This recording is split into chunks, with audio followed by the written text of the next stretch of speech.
Magandang umaga sa inyong mga kapatid. Gaya ng nabanggit, tayo magpapatuloy sa ating inumpisang pag-aaral last week from the book of Mark Dever. Although nabanggit ko na hindi tayo nakapokus dito, mga lectures si Pastor Noel, but of course, sa ating mga sariling pag-aaral ay pinagsama-sama natin itong ating naging pag-aaral at magiging pag-aaral pa sa mga darating. Ang ating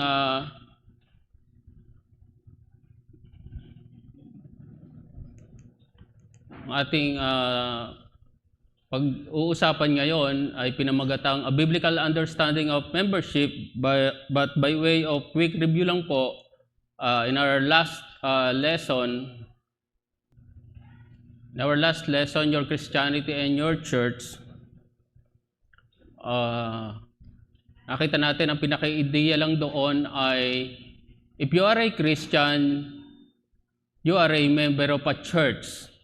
So, dapat yung ating kaugnayan kay Kristo ay hindi lamang natatapos doon, kundi dapat ay mayroon kang pakikipag-ugnayan sa katawan ni Kristo mismo, the church.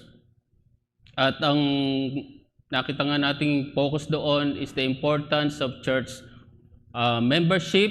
Dapat ay makibahagi ka sa kanyang iglesia. For our today's lesson, with a title nga po, A Biblical Understanding of Membership, ang pinaka-ideya lang dito na gusto nating makita, as part or as member of a church, you have duties to perform. So, the focus is the importance of one's duties as member of a church.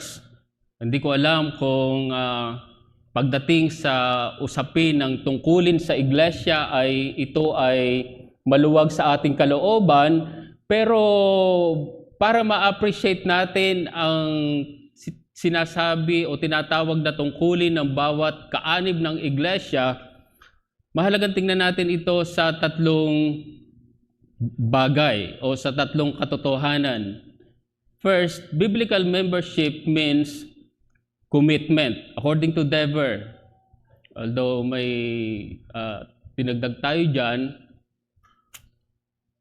according to him, a temple has bricks, a flock has sheep, a vine has branches, and a body has members. And that's very clear in 1 Corinthians chapter 12, verses 12 and following.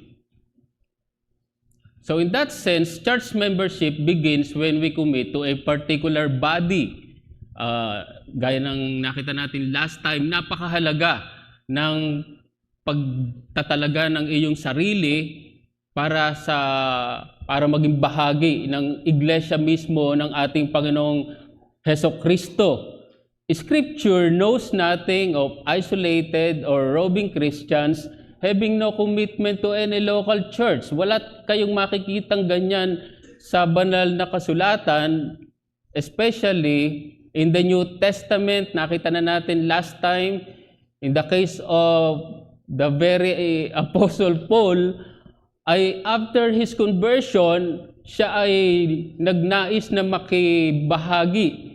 He wanted to join doon sa mga mananampalataya in Jerusalem, bagaman hindi siya kaagad tinanggap, understandably, because his Apostle Paul was a former persecutor of the church in Jerusalem. But kalaunan siya'y tinanggap through Apostle Barnabas.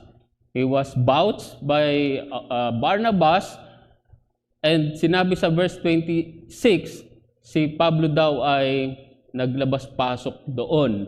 So, ibig sabihin, naging bahagi na nga siya ng iglesia doon. Bagaman hindi pa formal noon.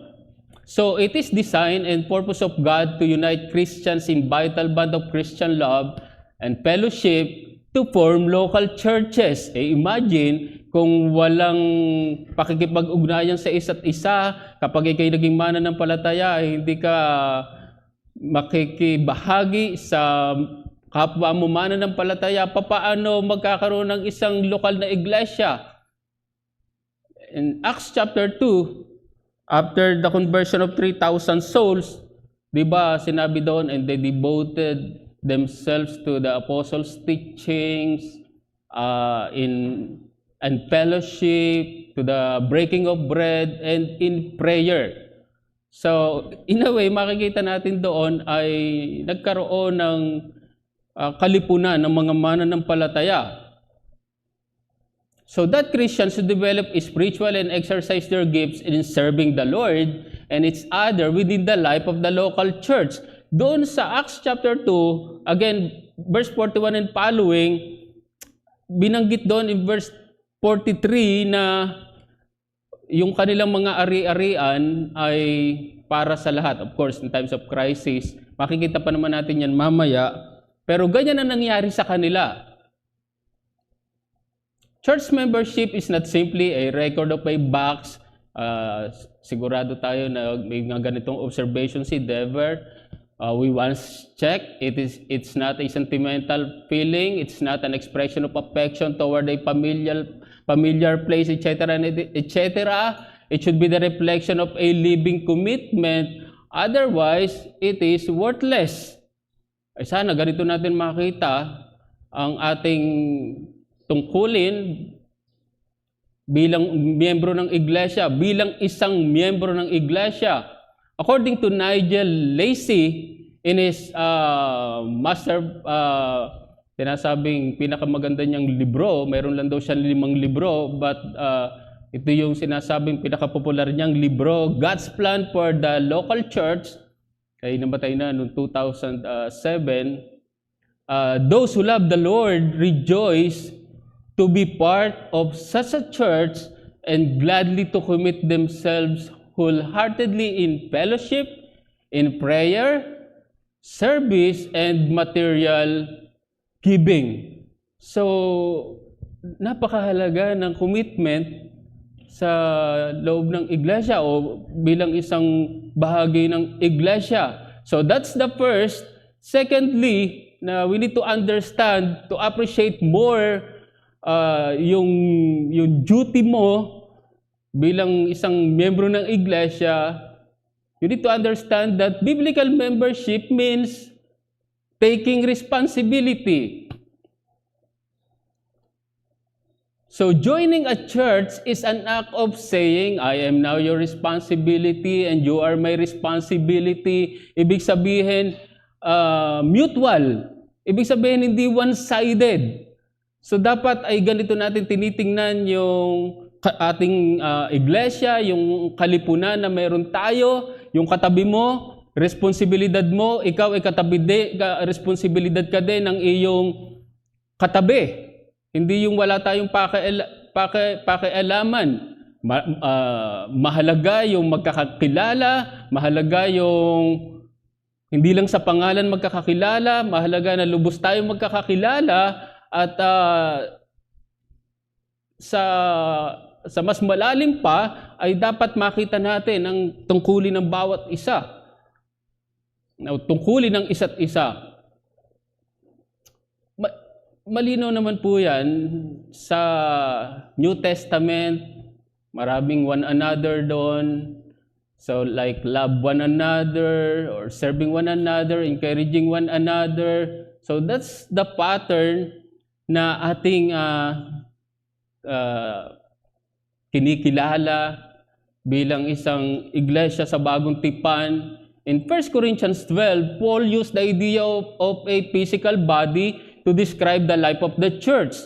Its member is like a part of the body and cannot be independent of any other part. Hindi natin babasahin yan, pero malinaw yan in verses 12 to 21. Hindi mo pwedeng sabihin sa kung ikaw ay kamay or paa na hindi mo kailangan yung isa. Kung ikaw ay paa, hindi mo pwedeng sabihin sa kamay hindi ka bahagi ng katawan dahil hindi ka kamay, or vice versa. Kung ikaw ay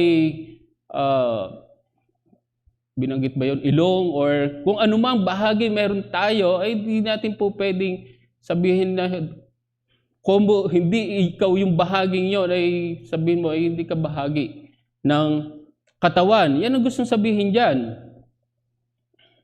Every part is necessary and the various parts must function in harmony, that there should be no schism in the body. At yun yung binanggit sa verse 25. So we must see therefore that when we join a church, we are committing ourselves to living in harmony and love with all the members. Yan naman ang binanggit sa verse 26 in chapter 12 of 1 Corinthians. Binanggit din dyan sa Romans chapter 12, verse 10 and verse 15. So, hindi na lang natin titingnan, idilagay ko na lang yun dyan.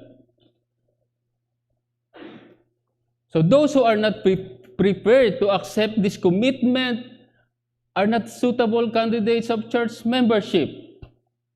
Kung ikaw ay nag-iisip na maging bahagi ng iglesia, dapat ay maunawaan mo yung ganong klase ng responsibilidad. At kung ikaw ay bahagi na ng iglesia, ito ang iyong responsibilidad.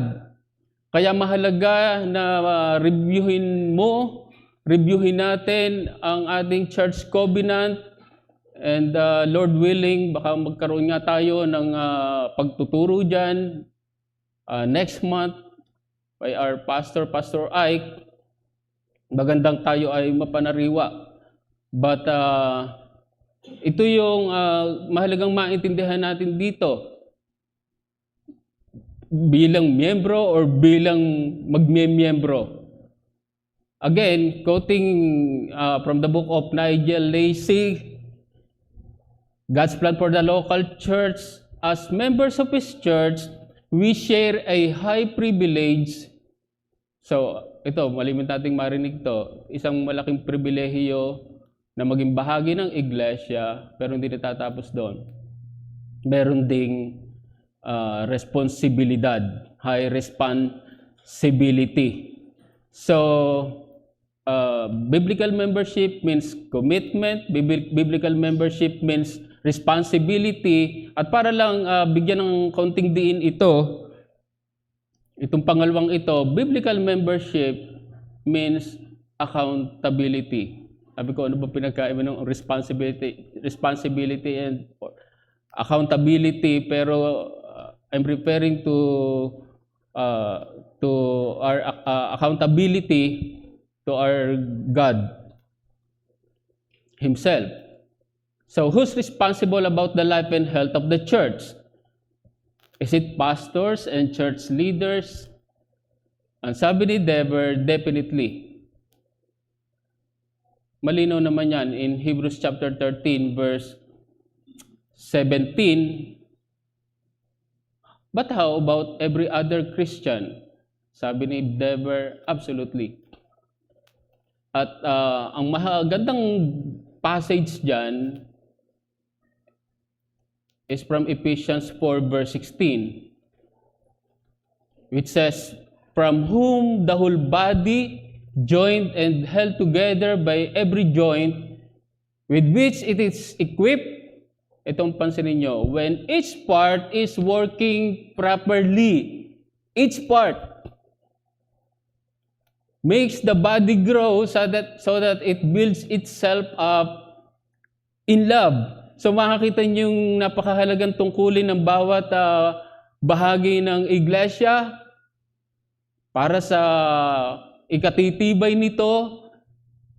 Mahalagang maunawaan ng mga pastor ng iglesia yung kanyang accountability bilang mga shepherds of the flock of Jesus Christ. Sa Hebrews 13 verse 17 ay ipinakita doon na mga pastor daw ay siyang nagbabantay ng kanilang mga kaluluwa. Bagaman sinabi doon na huwag bigyan ng kabigatan yung mga tagapanguna nila, pero ang hindi maitatangking katotohanan ay yung mga itinalaga to shepherd the flock of Christ ay nagbabantay ng kanilang mga pinangungunahan at magandang paalala yon sa amin. Pero mahalaga ding maunawaan ng bawat miyembro na siya ay mayroon ding responsibilidad. At doon sa chapter 4 verse 16 ng Ephesians, pinapakita doon yung dapat daw ay ang bawat bahagi ay ginagawa yung kanyang tungkulin para sa ikatitibay ng katawan ni Kristo. So being a Christian means caring about the life and health of the body of Christ. And again, that is the church. Indeed, we care for the church because it is the very body of our Savior. So ganito natin to tingnan, mga kapatid. Ang iglesia ay mismo ng katawan ni Kristo at ina-attribute niya ang kanyang sarili doon. In Acts chapter 9 verse 4, familiar tayo dyan, sinabi ay nung aarestuhin ni Paul o ni Saul pa noon, ang mga believer, mga tagasunod ng Panginoong Jesucristo, ay nasalubong niya ang Panginoon at sinabi doon, Saul, Saul, why are you persecuting me? O si Jesus ba yung pinapersecute doon? Hindi naman, kundi ang kanyang mga alagad, ang mga mananampalataya. So, yun yung tatlong bagay na maganda lang na magpapanariwa sa atin para mas ma-appreciate natin ng higit yung ating mga tungkulin bilang mga miyembro ng iglesia, sapagkat kung minsan nga nabanggit ko na yata last time na kaya may mga kadahilanan na kaya ayaw magmiyembro ang isang sinasabing Kristiyano, inaangkin niya na siya isang Kristiyano, minsan ayaw paturo, minsan ayaw ng accountability, ay problema yung ganon.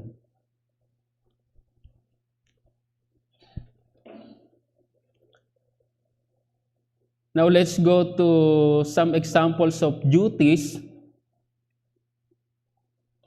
Tatlo itong gusto kong ibahagi sa inyo bilang mga individual na miyembro ng iglesia and as a church. Generally speaking, mahalagang maunawaan natin itong mga tungkulin na to. Una, we have to maintain the unity of the church. We need to seek or pursue the unity in the church. At ang ginamit nating passage dyan ay from Ephesians chapter 4 verse 1 to 6.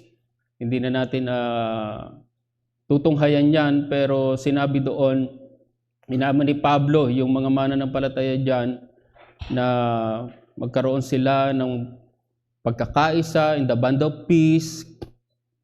Pero ano po ba yung mga nagiging banta sa kawalan ng pagkakaisa sa loob ng iglesia? Una ay ang mga pagkakamali sa doktrina. Pero hindi ang mga doktrina ang naghahati-hati sa atin. Hindi ang mismong doktrina ang naghahati sa atin, kundi yung kamalian sa mga doktrina. Sayang, hindi pala sayang. Pero hindi natin mababasa in Romans 16 verse 17. Isa to sa nilagay ko, pero hayaan nyo lang basahin ko. Maganda yung sinabi dyan ni Paul. In Romans 16 verse 17, I appeal to you, brothers, to watch out for those who cause divisions and create obstacles, contrary to the doctrine that you have been taught, Ang sabi ni Paul, avoid them. So, makakita natin kung gaano pinapahalagahan ang unity sa loob ng iglesia at kung merong isang bahagi sa loob ng iglesia na ganito ang kanyang ugali, ay watch out daw. Yung mga kapatid na ganon. Actually, sa huling bahagi ng verse 17, sinabi, avoid them. Iwasan sila. Kaya hindi madali or wag nating maliitin kapag tayo ay may ganyang mga espiritu. Meron tayong ganyang mga damdamin na parang ayos lang sa atin na magkaroon ng pagkakahati-hati sa loob ng iglesia. So that's the first threat to our unity as a church. But secondly, the lack of love. Beyond issues of doctrine, it is failure in the grace of love that creates division in the church. So, doktrina, ngayon naman ay ang kawalan ng pag-ibig. Thirdly, failure to forbear or forgive. That's very clear in Colossians 3 verse 13. Bakit kailangan ng forbearance? Kasi marahil iba siya sa atin. Marahil may mga kinaiinisan tayo sa ating kapatid. Forbear. But how about forgiveness? Siyempre, doon sa mga nagkakasala sa atin. But the admonition is forgive those brethren. Under pala ito ng lack of love, failure to forbear or forgive, and secondly, failure to settle contentions biblically. Di ba, malino naman in Matthew chapter 18, verse 15 and following, kung ang merong isang kapatid na nagkasala sa iyo, naka-offend sa iyo, go to that brother. Yun ang sinabi. Ngayon, kung siya'y makinig, okay na yung relationship nyo. Kung hindi, magsama ka ng isa pa para merong magpapatunay or merong mag-arbiter, magme-mediate para sa inyong reconciliation. Hindi lang pala yung basta para may papatunay sa pinagsasabi doon sa mga sinabi ng bawat isa, kundi yung isang sabi isama ay siyang katuang para tumulong para sa pagkakasundo ng dalawang magkaaway na magkapatid. At kung hindi pa siya makinig ay dalhin daw sa iglesia. Pero yun kung minsan ang nagiging problema kung bakit nagkakaroon ng kaguluhan sa loob ng iglesia.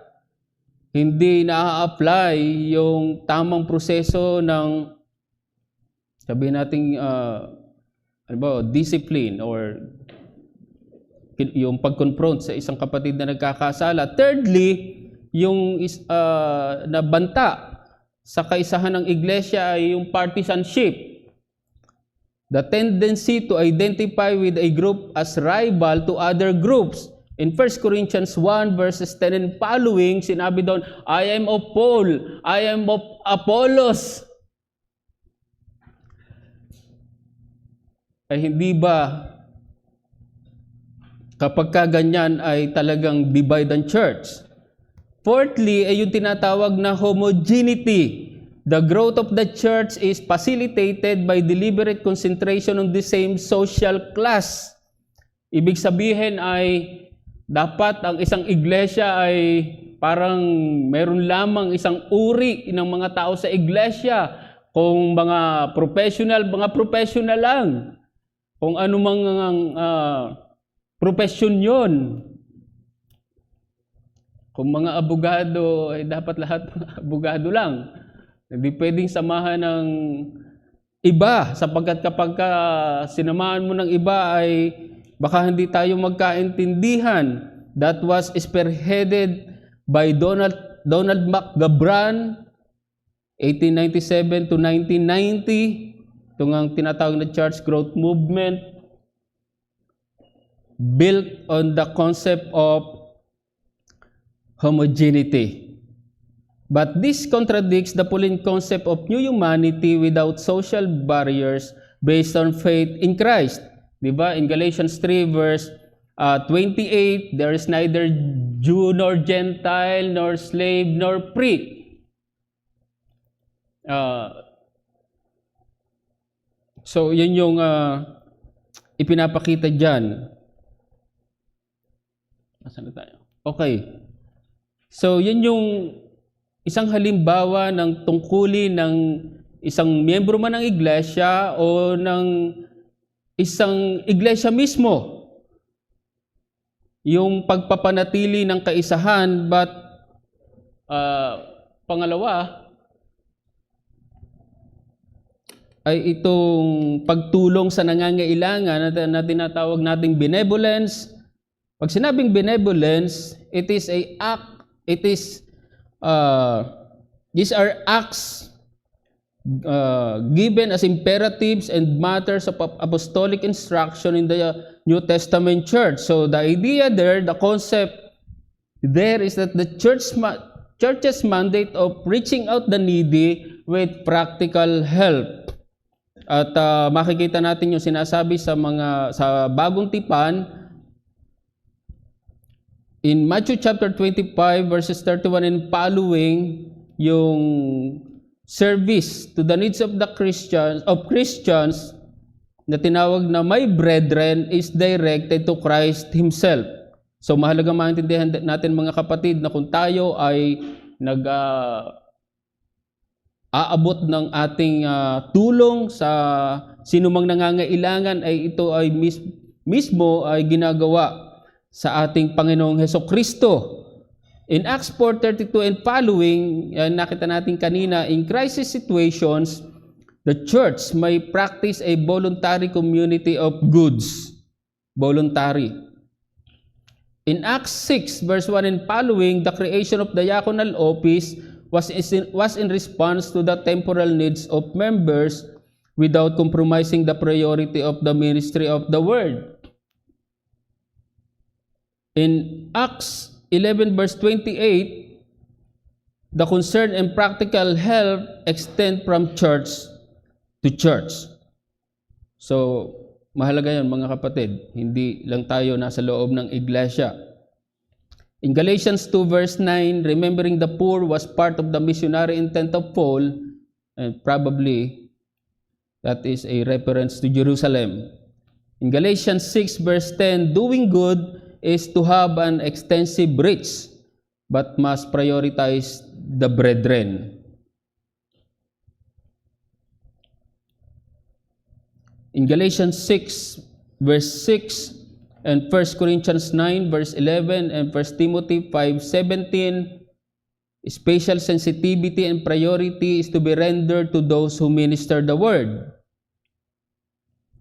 In 1 Timothy 5 verse 3 and following, there is an order of responsibility, family first, and object of church support. Ay yung worthy widows.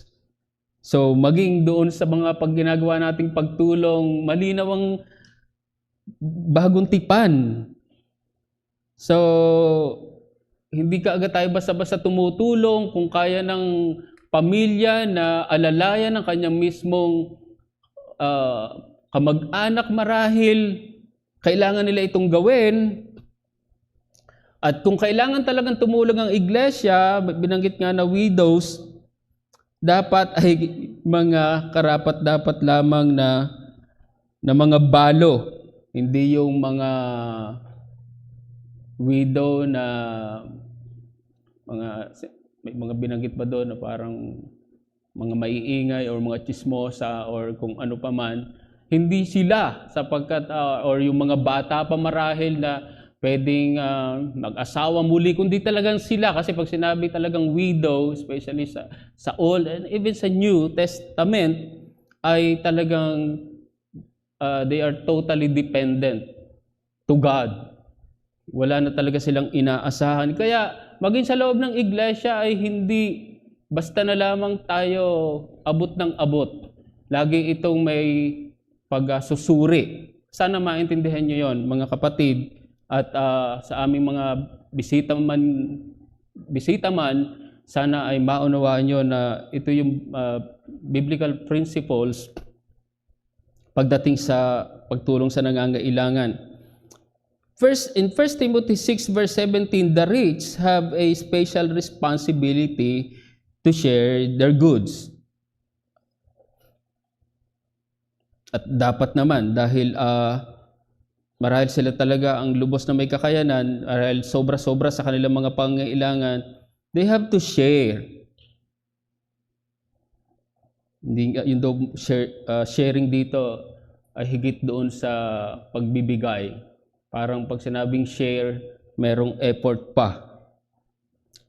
But in Luke 4 verse 18 and Matthew 11 verse 5, the gospel is still the greatest need of the poor and God's greatest favor to them. So, para naman sa mga, especially sa mga hindi pa mga mananampalataya, dapat ang higit mong makita na pangangailangan ay yung iyong kaluluwa. Hindi ka natatapos sa iyong pansamantala or physical na pangangailangan, bagaman mahalaga na matugunan yon. Pero sana ay yung higit na pangangailangan ang makita mo sa iyong buhay at iyon ang iyong kaluluwa at maging sa bagong tupa ng Panginoong Hesus mismo ang nagsasabi, nagpapakita ng iyong pinakakailangan.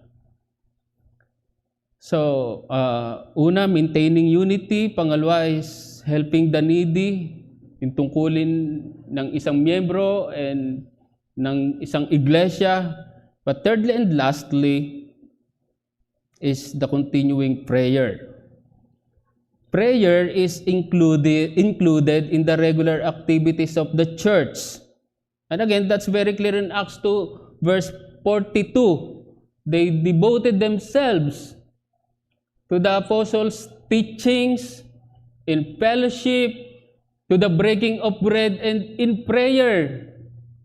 So napakahalaga para sa isang miyembro ng iglesia, yung iyong pananalangin, yung iyong tungkulin, yung isang iglesia mismo, dapat ay napakahalaga sa kanya ng pananalangin.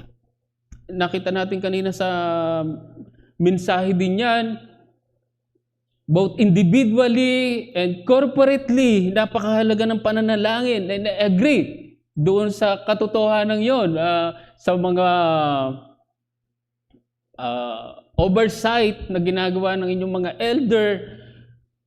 For sure, may commonality kami rito. Ang isang sinasabi ko sa mga na-oversight ko, kapag ka wala ka ng panahon na manalangin to commune with your God, with your Lord, through His Word, through reading His Word, ay ang ginagamit kong salita, iyon ay mapanganib. That's very dangerous. Sapagkat bakit hindi ka na mananalangin? Ibig bang sabihin kaya mo na ang iyong sarili? O hindi ka na nagdi-depend sa Diyos? Dapat mayroong kabigatan sa atin na lumipas yung araw, hindi man lang pala ako nakapanalangin, hindi man lang pala ako bagbasa ng kanyang salita. So, pagka wala na tayong ganyang apoy sa ating puso, medyo magbantay tayo, ingatan natin, sapagkat baka sinasabi natin na okay na ako, hindi ko na kailangan ng Panginoon. In the early church, nakakita natin niya yung tuloy-tuloy na pananalangin. Nabanggit na rin sa message kanina, it is neither occasional nor optional or episodic. So the point there is that prayer has community dimension that is lived out in the church. And that is apart from our individual and family prayers. Tingnan natin ang ilang mga talata patungkol dyan. In Matthew chapter 6 verse 9 and following, and Luke chapter 11 verses 2 to 4, dapat ay predominantly ay for kingdom concerns ang ating mga ipinapanalangin. At gano'n naman ang ako personally nakikita ko sa ating iglesia. Hindi naman laging nating makikita doon na ang nangunguna ay mga individual concerns. Diba sabi doon, Our Father in heaven, hallowed be thy name, thy kingdom come, thy will be done on earth as it is in heaven. Binanggit, give us this day our daily bread, pero kasunod na lang yon. So, magandang paalala to na tungkulin natin bilang mga miyembro ng iglesia and again, as a church. In Acts 1 verses 14 and following, pansinin niyo yung involvement ng lahat ng mga disipulo.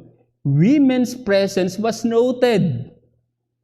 Led to the selection of Matthias. Hindi nagpe-pray ang mga babae o tumatayo ang mga babae sa iglesia to pray.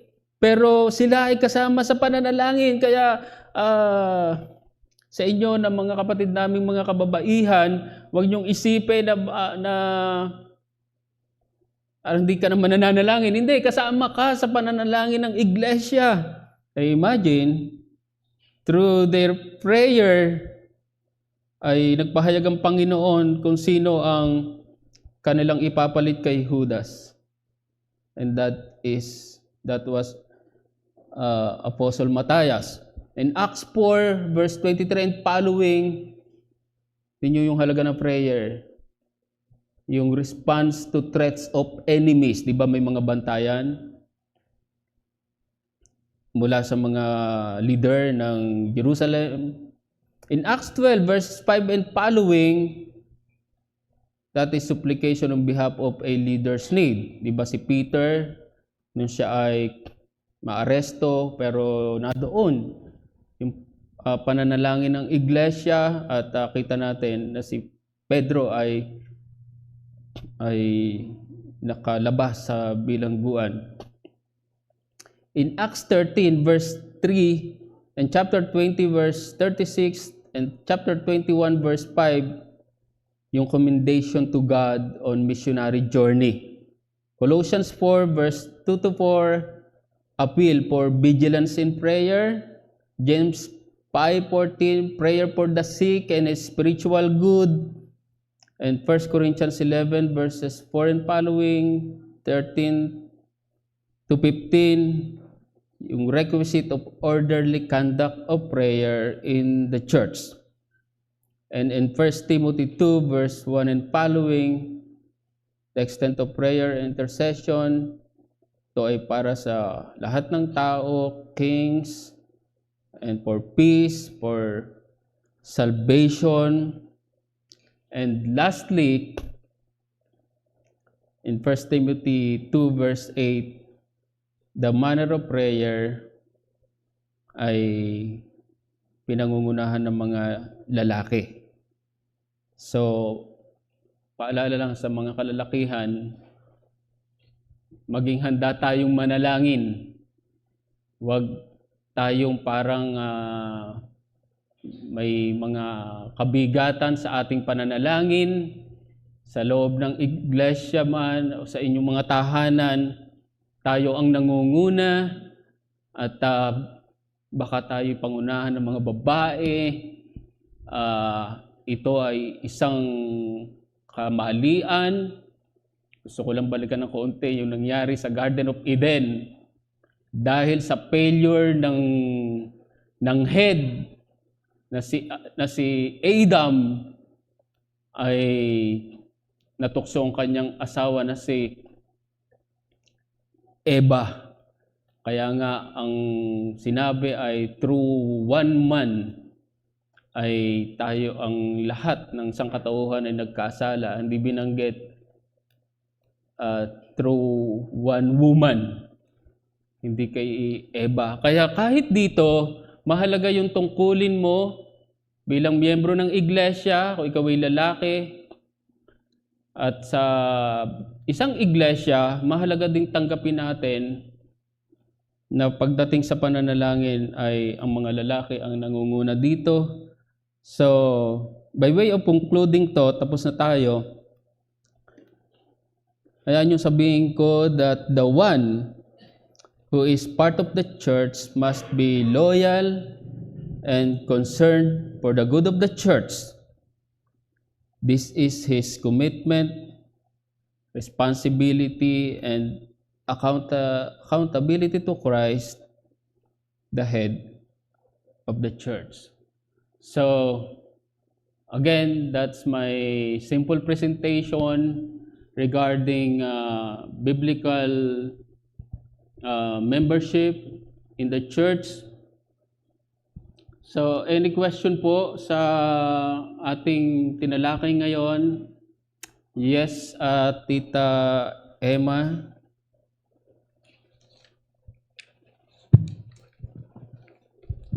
Pastor, thank you sa lesson, pero may I suggest na because the topic is quite important, as we assess also, are we still a healthy church? So we want to be rooted on those principles again, or review the principles, Can we ask you to at least prepare, kayo sa ginagawa ni Pastor, not to compare, pero meron siyang yung sheet na gano'n, handout. Yeah. Handout, kasi ang daming verses. And for me personally, I really go back to lessons.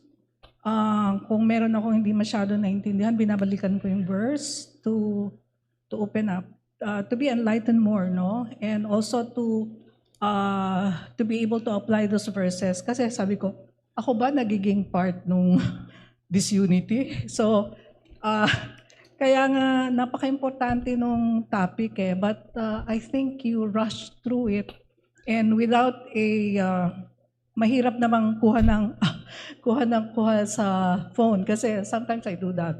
I take photos with my phone, pero sa dami nung slides din, mahirap sumunod.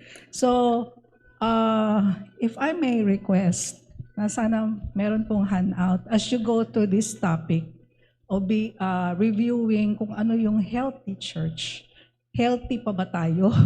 Or are we in need of some,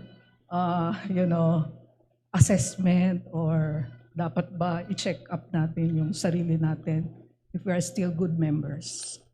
Thank you po. Thank you po, Tita Emma. Will do po, will do. But for now, siguro bigay ko na lang po sa inyo itong aking para lang for your review. But we'll do that po in our succeeding lessons. Usually nagpo-provide talaga ako ng pang sarili ko. Hindi ako dependent totally sa gadgets or laptop, kasi alam ko na pwedeng mangyari ang mga hindi inaasahan, at parang napapansin ko nga every time na ako magtuturo ay medyo may mga technicalities, but that's the reality. So Tita Emma, noted po. For your review po, bigay ko po itong aking, meron naman po ako sa laptop. So yeah, marami kasing mga verses nga na kinote tayo doon. At maganda itong review. So, any question for Ate Jean? Thank you for the lesson, Pastor Ferdy. Napaka-importante nga. Marami akong nare-review. My question is that there are 3 examples mentioned as duties in membership. It's maintaining unity, helping the needy, and continuing in prayer. I was thinking whether there are like the sacrament, participation, baka more important. We're not saying that helping the needy is not important, but yung distinction, the more basic duty is participation in the sacrament of yung sa Lord's Supper. Of course, yung baptism, I was thinking it's more an entry para maging member yung baptism. Naisip ko na, dun ba sa book, did the book say na na yung participation in the sacrament of yung Lord's Supper is one of the most basic duty of membership? Kasi that distinguishes a member from a non-member, especially in the way, in terms of our doctrinal stand. Kaya sa atin sa church, only those who are members of the church can participate in the Lord's Supper. So, curious lang ako. I haven't read for a long time, maybe, na natingnan ko yung book ni Mark Dever, but because there are 3 examples of duties given, I was thinking maybe yung sacrament participation is more basic than helping the needy, for instance. Yeah, actually po, sa book ni Dever, yung sacraments ay kasama or saba siya. Kinalasify niya kasi itong book na to. Unang ang categories, what is a healthy church is title of the book. Second is yung essential marks of a healthy church. At yung pangatlo, ito sa kasama natin ay importance of importance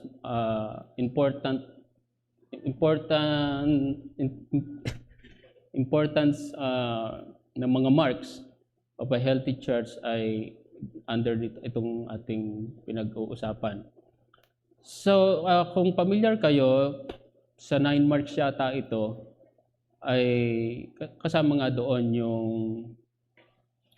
yung tatlo na parang isang iglesia ay maging malusog. Actually, 3 marks of a true church ay yung essential doon ay yung preaching of the word. Tapos yung essential or perpetuating marks ay yung administration of the Lord's Supper, and yung third ay exercise of discipline, na kung saan ay isasama natin sa ating pag-aaral. So, I think it's part of the book. So, but yeah. Follow up, Ate Jean. We have discussed 3 examples. Meron pa more? Are there other examples that we are going to discuss apart from these 3 duties? Hindi na po tayo magkakaroon ng second part dito kasi next week is about evangelism, which I believe mahalagang sangkap siya para sa isang tinatawag na malusog na iglesia. So I just cited 3 examples. Marami po, Ate Jean. Actually, doon sa 3 binigay ko, makikita na natin doon yung mga parang examples of duties para, sabi ko, to be more specific. So, nagbigay ako ng 3 para lang mas magkaroon tayo ng ideya kasi very general yung binigay kong unang 3 about biblical membership, commitment, responsibility, and accountability. So, I believe there's a lot examples na pwede nating masabi o maibigay. So, yung discipline, Lord willing, yun yung uli nating topic. Kaya, tinaram ako ni Pastor Jun pa ng libro ni... alam niyo, intentionally, kung bakit ninais ko na kunin mismo talaga or parang series nga din sa libro ni Dever. Kasi nga gusto kong magkaroon tayong pananiriwa, ano ba yung isang malusog na iglesia? Sabi ko nga, kahit yata napakaraming lesson natin dito, hindi natin talaga parang uubos yung mga pag-aaral para masabi natin na ganito o ito o ganito yung isang malusog na iglesia. Dahil parang napakalawak ng tanong, pero may mga ilan lamang na gusto nating tingnan Dahil isang buwan nga, inisip ko ay isama itong yung duty. Paano magiging malusog ang isang iglesia kung hindi mo naiintindihan ng iyong tungkulin bilang miyembro ng iglesia? Paano magiging malusog ang isang iglesia kung parang walang pagbabahagi ng ebanghelyo? Paano magiging malusog ang isang iglesia kung walang disiplina sa iglesia? At wait for a while sa mga susunod nating lessons. Tita Te. Sorry po, Brother Demi, Tita Te. Salamat sa sa mensahe. Ano lang yung kasi sa church iba-iba ang edad. May kabataan, merong. Ngayon, yung commitment, responsibility at saka accountability hindi nababago 'yon. Pero yung sa pagsasagawa, lalo na pag nagkakaedad ka, medyo naiiba. Kaparis, hindi na ako pwedeng maglinis ng mga silya. No? Kung ine-expect ng church na gusto kong maglinis pero hindi ko na kaya. Pero ano ang magagawa ko? Ibig sabihin, meron ding responsibilidad sa responsibility ang mga kabataan para din sa mga senior. At ang mga senior, marami na rin nararamdaman. So, sila ba ay pwedeng i-categorize na needy? Pero gusto pang makiparticipate sa gawain ng Panginoon. Ito ang nakikita ko sa mga churches, yung kabataan at saka yung mga matatanda. Paano magkakaroon paano magkakaroon ng magandang palakad ang isang church na yung mga kabataan hindi masyadong nire-recognize yung inability ng mga senior, ng mga matatanda na ganon din ang matatanda na yun lang. Opo, thank you po, Tita Te. Huwag naman nating hayaan magpunas pa ng upuan si Tita Te. So, Tita Te, may mga bagay po talaga tayong hindi na kayang gawin. Pero hindi naman po ibig sabihin doon ay nasusubok na yung inyong commitment, responsibility, and accountability ultimately to your Lord, to our God. Hindi naman po ganon. In many ways po ay pwede naman nating magawa yung mga tungkulin natin. Kung ano man yung mga kaloob na pinagkatiwala sa atin ng Panginoon, for sure, alam nyo yun. Yun po, sa tingin ko ay ang Panginoon ay hindi ganun ka-harsh para go ahead po. Ang mga kabataan ba hanggang doon na lang gagawin nila? Hindi ba nila titignan din ang kapakanan ng mga senior?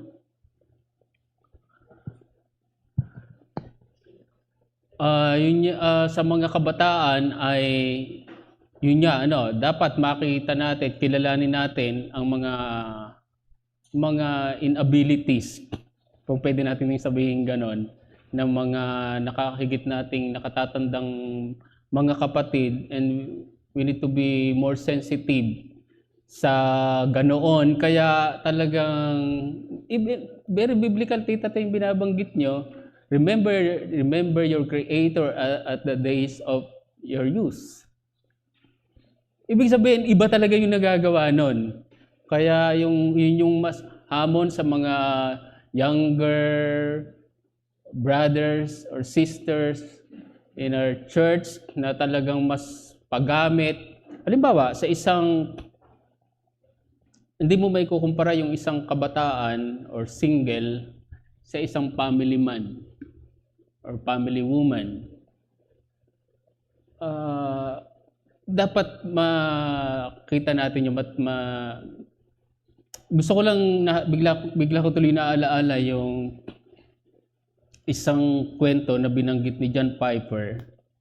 Usapin to ng mission. Pinakita lang niya doon yung kaibahan ng isang hindi nag-asawa. hindi siya nag-asawa, for some reasons, siya ay nakapag-mission sa, I think, Africa. Ginamit siya ng Panginoon doon. So, again, iba't iba yung panawagan sa atin ng Panginoon. Hindi ko naman sinasabi ka na mag-asawa para mas magamit ka ng Panginoon. Pero may ganon. So, kaya pwede tayong magamit ng Panginoon sa iba't ibang kaparaanan, especially as member of the one local church, as member of GBC. So, sa mga kabataan, mga mas nakababata, mas may tungkulin tayo kahit pa sa ating mga nakatatandang kapatid. Thank you po, Tita Te. Brother Demi.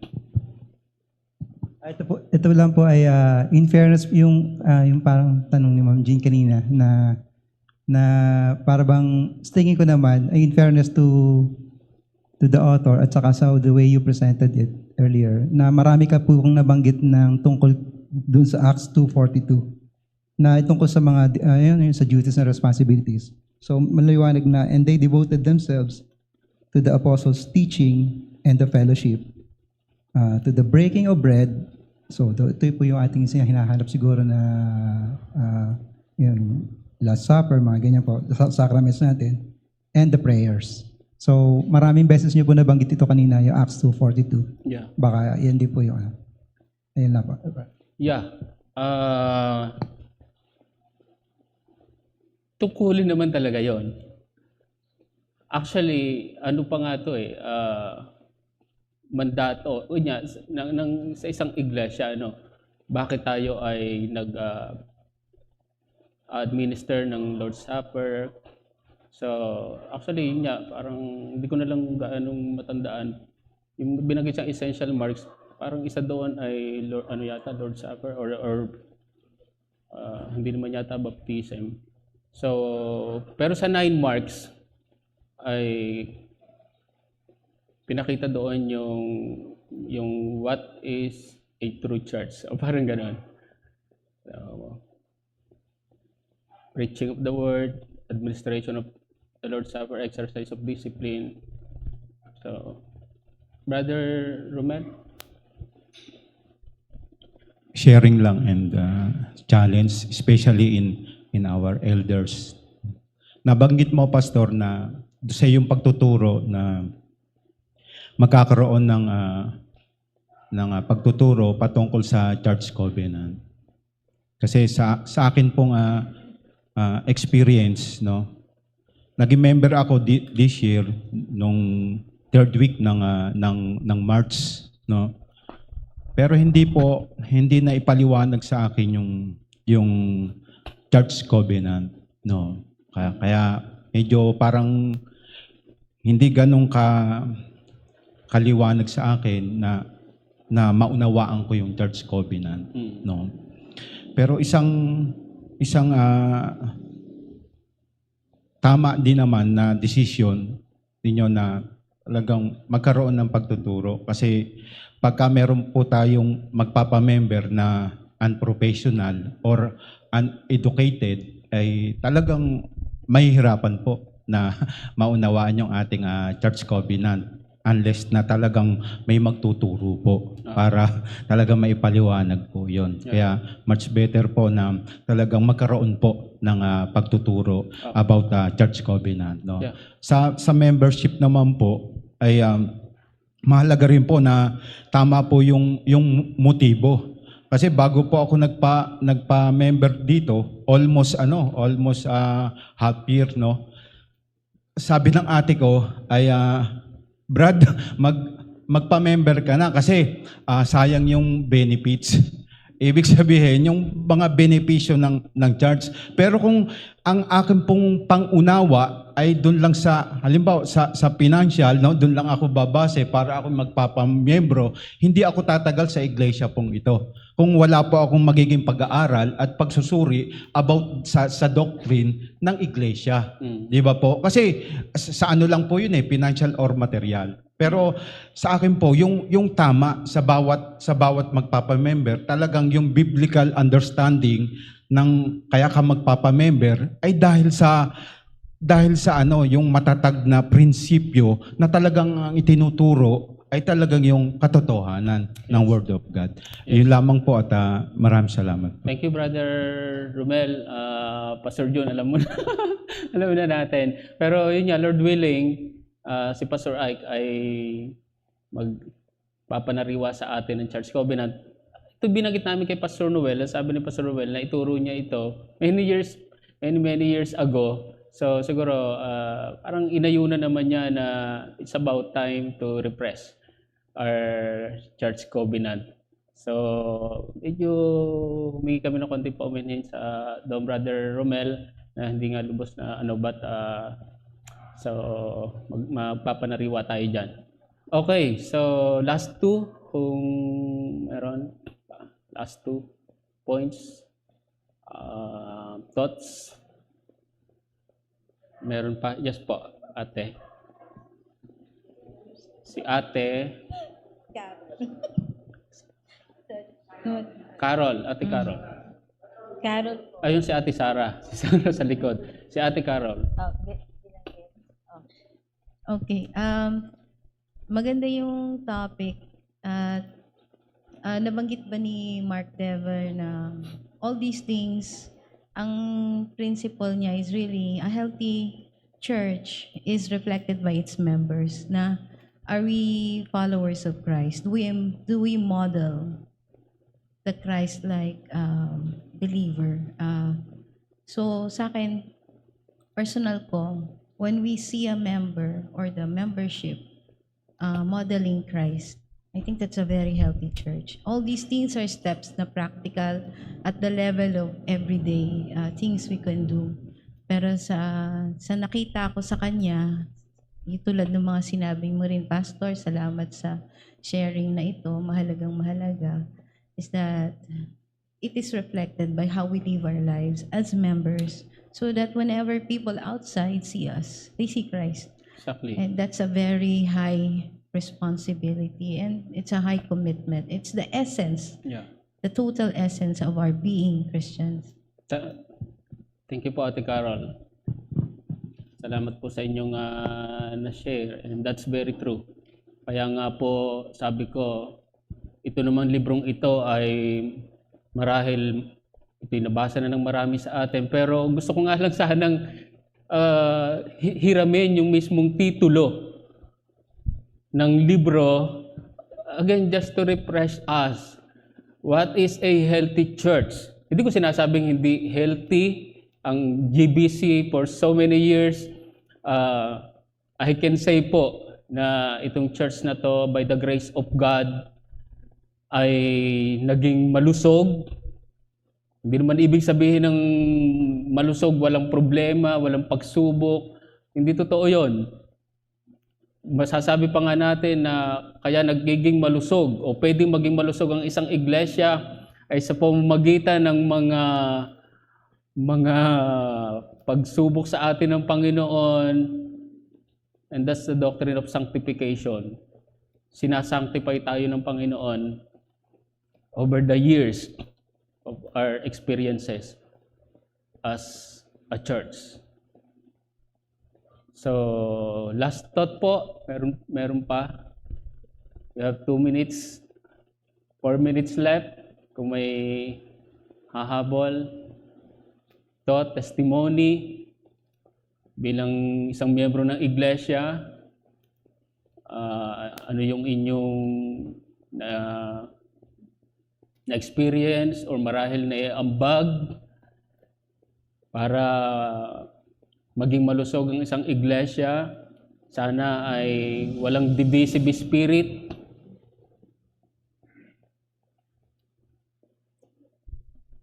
Okay, Tita Te, last. Lang hindi ko na-share kanina. Sinabi sa Biblia, whatsoever you do to the least of my brother, you do it unto me. Yeah. So lahat ay ginagawa natin para sa Panginoon. Thank you po. Thank you po at Tita Te. Ayun, patungkol doon sa helping the needy. Ay mahalaga na ganun ang maging pagtingin natin doon. Talagang ultimately ginagawa natin to sa sa Panginoon. Okay, so kung wala na, manalangin tayo, pasalamat tayo sa Panginoon. Dakilan namin Diyos, aming mabuting Ama, nagpapasalamat kami sa iyong kabutihan sa amin bilang isang iglesia. Salamat at kami ay patuloy na napapanariwa sa mga katotohanan mula sa iyong salita. Tunay Panginoon na hangad namin na bilang isang iglesia ay kami maging malusog, matatag, at alam din namin na ito yung inyong disenyo sa iyong iglesia sa kabila ng mga kahinaan, karupukan at pagiging makasalanan ng bawat bahagi nito. Ngunit ito pa rin yung ninanais nyo sa amin, bagaman hindi kami dadating sa panahon o punto na kami ay magiging ganap bilang mga miyembro o bilang isang iglesia. Ngunit habang kami ay nasa mundong ito, habang kami ay naghihintay sa iyong muling pagparito, ito yung inyong nais at nilalayon sa amin. At nawa nga ay tunay na ang iyong iglesia ay mag-reflect sa kung sino ang aming Panginoong Hesukristo at kami ay maging kawangis niya na sa gayon ay kami magkakaroon ng mas mabuting patutuo sa mga hindi pa marahil bahagi ng iglesia.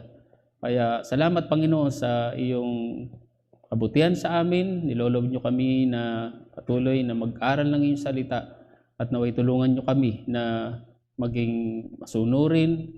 Tulungan niyo kami na mailapat ang mga katotohanan at prinsipyo na aming natututunan sa mga pag-aaral sa iglesyang ito. Kaya salamat po sa mga oras minsan pa na ginugol namin. Salamat sa pagsama ng Banal na Espiritu at hiling namin ang iyong patuloy na pagsama, pag-iingat sa bawat isa sa aming pansamantalang pag-iwahiwalay ngayon, pag-uwi, ingatan ng bawat isa at sa iyong kabutihan at kalooban. Muli niyo kaming ibalik sa lugar na to upang patuloy na sumamba sa iyo. Ito ang aming panalangin sa pangalan ng aming Panginoong Hesus. Amen.